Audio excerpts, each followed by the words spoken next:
Rabbi Issa Zalman Meltzer tells the following story. A little boy is going through the forest with his father. "Hold tightly to my hand," says the father. "The forest is a dangerous place. Under no circumstances should you let go of my hand."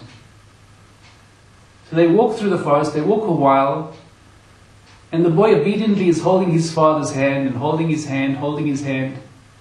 And suddenly he spots something that's curious, something that's interesting. And he's fascinated, he wants to see this little thing. So he lets his hand slip out of his father's hand. And he runs over to see what's so curious, what's so interesting. And the father doesn't notice. The father never noticed that he let go of his hand. And the father continues into the forest. After finishing his little exploration, the little boy picks up his head, looks around. Where's his father? "Oh, I'm sure he went that way," thinks the little boy. And he starts running into the forest. But he was quite wrong. The paths are confusing. They all look the same. And he took the wrong path.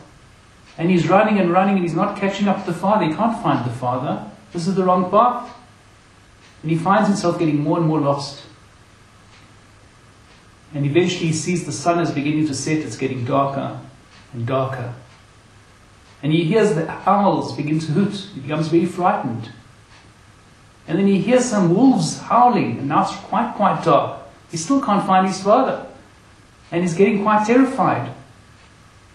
And there's a rustling in the bush. What's rustling through the bush? Maybe it's a snake. Maybe it's a scorpion. And he becomes quite terrified. And he starts crying. And he's crying, what's going to be with him? Is this the end? Is this the end of his life? Is he destined to die here in the forest? And suddenly he feels a sharp slap stinging on his face, onto his cheek. And who is it? It's his father. And the joy of that moment was an unparalleled joy. That was the happiest slap he'd ever received in his life. "Oh, thank you for finding me, Father. Thank you, thank you. Thank you for slapping me. Thank you, Father." We read in the weekly Parsha that just like a father punishes his son, so Hashem punishes us. And we understand just like a father is motivated only by love and concern of his son, so to Hashem, when he punishes us, when bad things happen to us in our lives, so that is also the slap of a father. It's also done with total concern and total love. And therefore, in a sense, we are the little boy in the forest.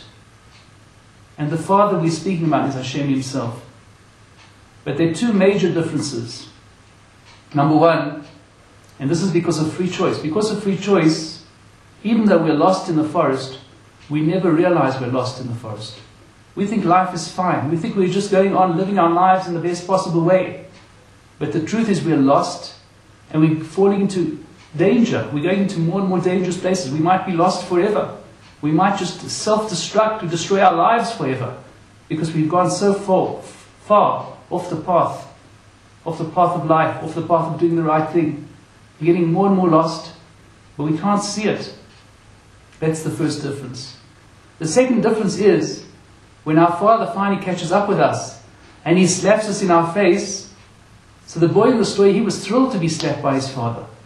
But we often feel that this is just punishment. This is punishment for no reason. This is just a bad thing. Bad things happen to good people. I'm being punished for no reason. I'm being slapped for no reason. We don't realize that we're lost. And we don't realize that the slap is for our good. And we're resentful from the slap. We're angry about being slapped. We're angry about being hurt in some way. And we're angry with Hashem. But it's our free choice that's put us in a situation where it seems to be that the slap has no benefit to us. The truth is that we are lost. And this is an act of kindness. And we have to decide, we have to make the choice to see this slap as a good thing. We have to embrace the difficulties. If difficulties come in our way, it's an act of goodness. It's an act of love from the Creator. We have to embrace the goodness. We have to embrace the rebuke and the punishment. We have to say, this is for my good. This is to help me. This is to help me to get back on the right path. I was lost.